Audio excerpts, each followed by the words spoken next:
Hoje, então, vamos começar o nosso primeiro módulo. Vou falar sobre conceitos fundamentais que envolvem o método científico. Qual o seu histórico, modus operandi, comunidade científica, o que é e o que é o consenso científico. Para começar essa história, é importante dizer que a ciência está sempre evoluindo muito rapidamente, né? Principalmente agora nesse século, no final do século passado. E ninguém pode ser especialista em tudo.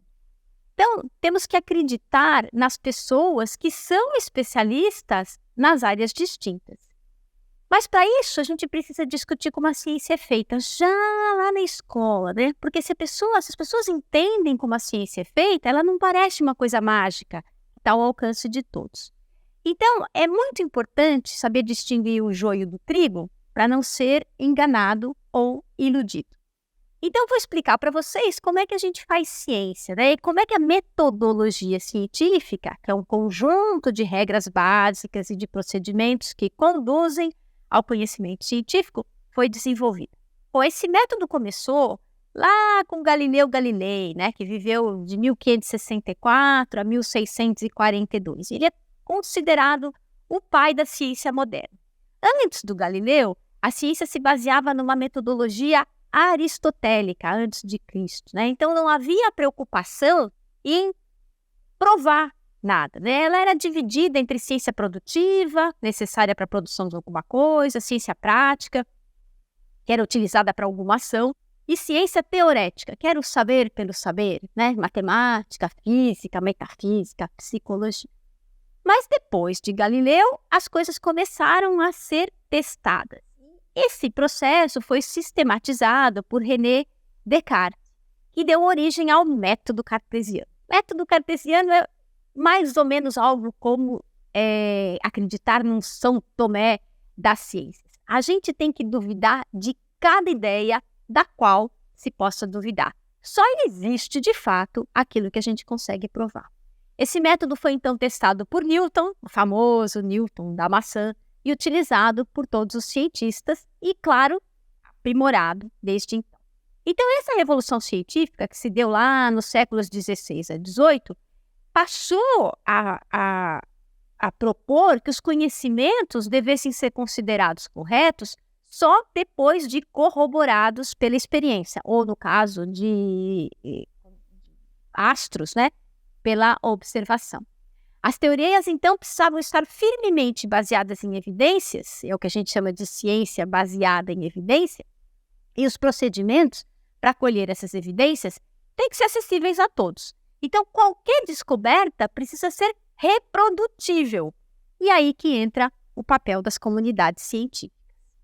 Então, o que são as comunidades científicas? Né? São grupos de cientistas ou pesquisadores que trabalham simultaneamente em diversos locais do mundo, produzindo conhecimento ou validando a produção alheia, ou produzindo conhecimento e validando a produção alheia.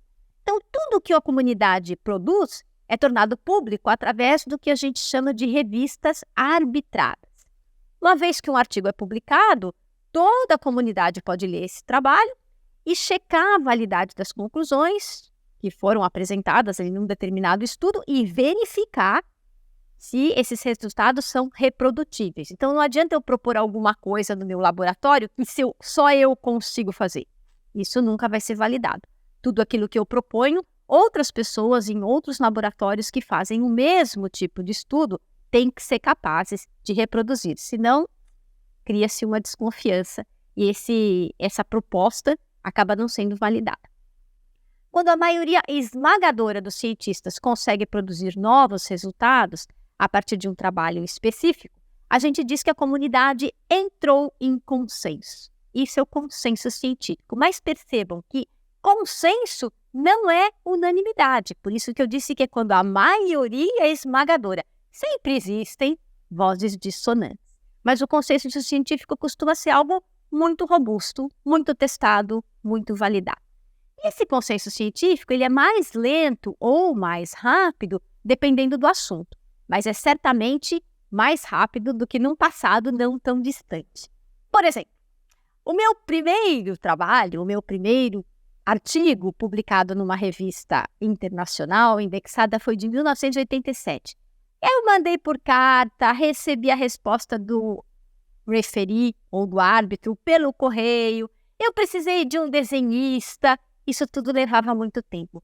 Hoje, a submissão é online, a gente tem pacotes gráficos à nossa disposição, tudo vai por e-mail e a gente ainda tem um repositório onde a gente pode publicar ou avisar de um determinado trabalho, mesmo antes dele ser corroborado e publicado numa revista de fato. Então, todo esse processo ficou muito rápido.